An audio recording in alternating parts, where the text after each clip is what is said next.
Hello everyone, welcome back to my YouTube channel. My name is Krishna Arora. आज का हमारा subject है संस्कृत। आज हम संस्कृत में देखेंगे बालक शब्द रूप अर्थ सहित। तो चलिए शुरू करते हैं।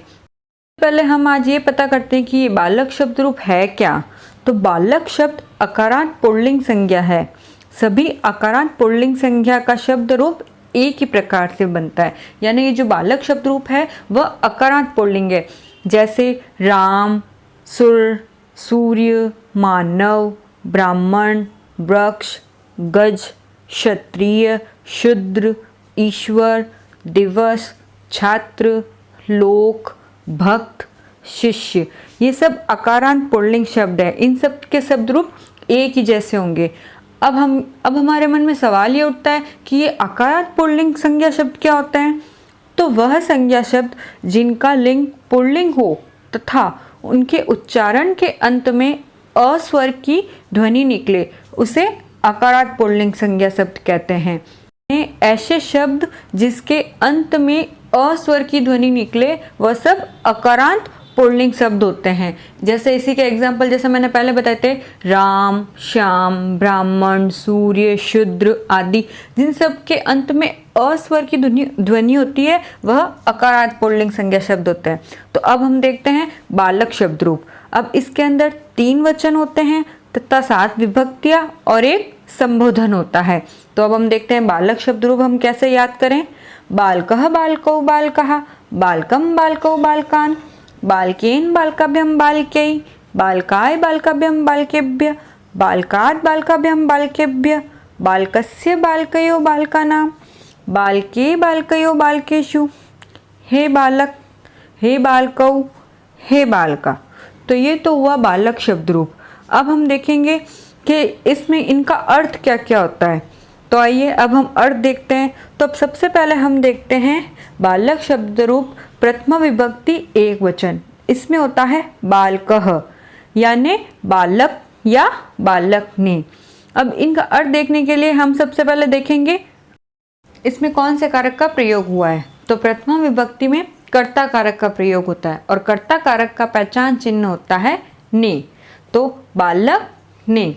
तो द्विवचन है बालकौ, 2 बालकों या 2 बालकों ने। और बहुवचन में बालकाः, यानी 1 से 2 से ज़्यादा बालक वो जाते हैं बहुवचन।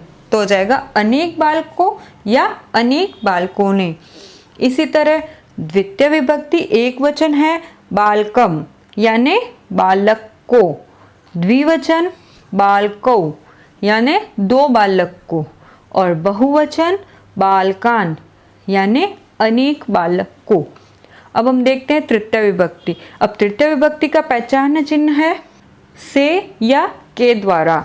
तो तृतीय विभक्ति एक वचन में है बालकीन, यानी बालक से या बालक के द्वारा।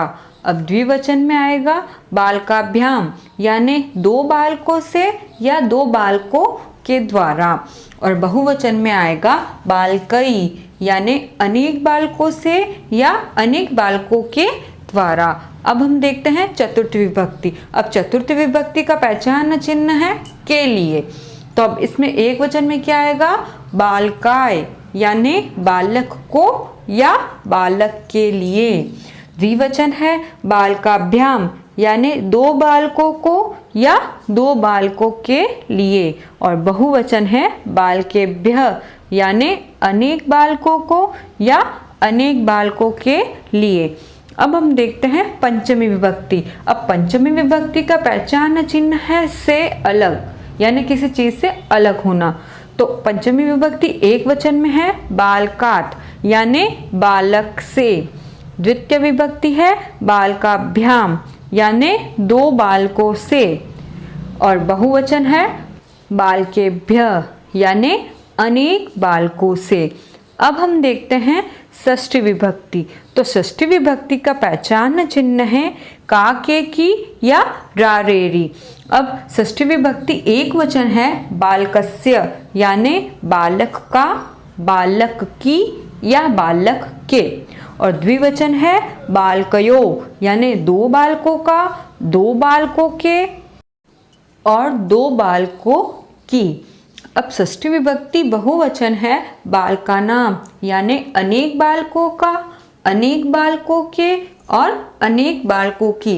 अब हम देखते हैं सप्तमी विभक्ति। तो अब सप्तमी विभक्ति का पहचान चिन्ह है में, पे, पर। तो अब सप्तमी विभक्ति एक वचन देखते हैं बाल के, यानी बालक में या बालक पर। द्विवचन है बालकयो, यानी दो बालकों में या दो बालकों पर। और बहुवचन है बालकेषु, यानी अनेक बालकों में और अनेक बालकों पर।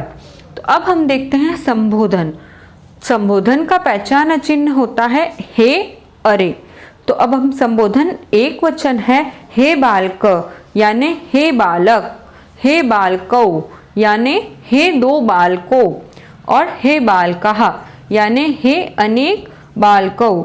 संबोधन में ध्यान रखने वाली बात ये होती है कि जो प्रथम विभक्ति होती है ये कि संबोधन में लिखी जाती है, बस इसके आगे हे लगाया जाता है।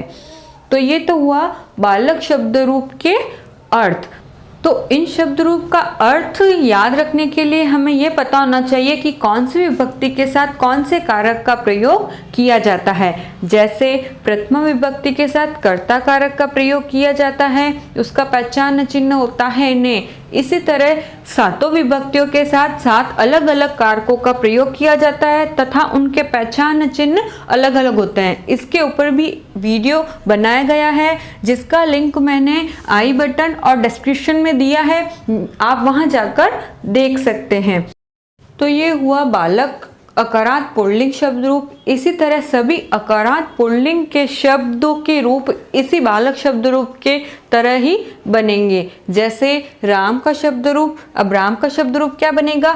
रामः रामौ रामः, रामं रामौ रामान, रामेण रमभ्यं रामै, रामाय रमभ्यं रामेभ्यः, रामात् रमभ्यं रामेभ्यः, रामस्य रामयो रामाण, रामे रामयो रामेषु, हे राम, हे रामौ, हे रामा।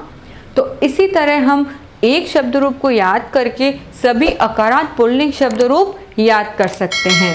इसी तरह के वीडियोस के लिए मुझे फॉलो करें। Thank you for watching.